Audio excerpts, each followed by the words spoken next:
En fait, j'ai regardé 2 transactions. Une première sur un 12plex à Pointe-aux-Trembles que finalement j'ai laissé tomber. Le projet était économiquement viable, mais j'aimais pas le ghetto, puis j'aimais pas que ça soit loin. Fait que finalement, j'ai concentré mes efforts sur un deuxième projet qui m'a été présenté par un des membres, 2 des membres en fait de la meuble, Gisèle Auger et Mathieu Leclerc. C'est un projet à Blainville, et donc c'est 6 sixplex qui se trouvent être les phases 4 et 5 d'un projet de construction intégré. Donc il y a 5 phases, il y a déjà 3 phases de construite.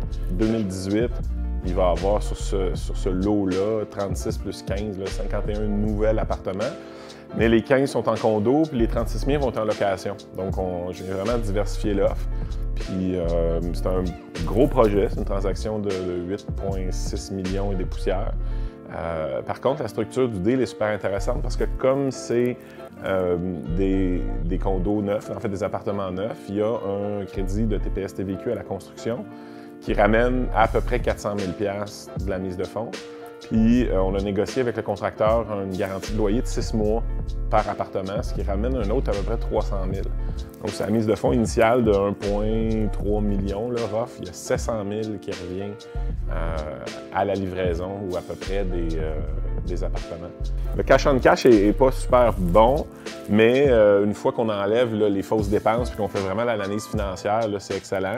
Puis une fois qu'on enlève de la mise de fonds les retours, là, le cash on cash il bondit là, parce qu'on n'est plus sur 1,2, 1,3 million de mise de fonds, on est sur 600 000. Donc on double quasiment le rendement du cash on cash, ce qui était très important pour moi. Moi, je ne voulais pas générer des revenus pour quand je vais être vieux, je vais générer des revenus pour quand je vais être plus restaurateur. J'espère que de devenir plus restaurateur avant de devenir vieux. Fait que ça prend de l'argent. Ça prend des profits à l'opération, des profits à détention maintenant. Là.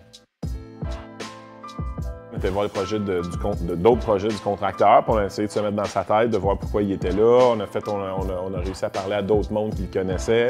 Ça nous a donné plus d'infos sur le deal. Puis en fait, on a validé que c'était un deal qui fonctionnait avec mes yeux, avec tes yeux.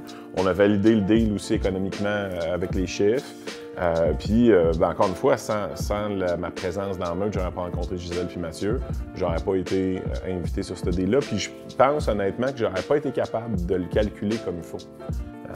Les outils que j'ai appris, les connaissances que j'ai apprises avec la meute ont fait que ce projet-là devient non seulement réaliste, mais réalisable. Tout seul dans mon coin, je pense pas que j'aurais été game d'aller acheter 36 appartements neufs pas construits. Mais là, avec l'équipe, avec Alex Blouin, fiscaliste, qui vient donner des conseils pour la récupération de la taxe, avec le Kevin qui vient valider les trucs financiers avec ton œil à toi de lynx, mais là, je suis comme super en confiance. Puis mes peurs sont comme atténuées, tu sais.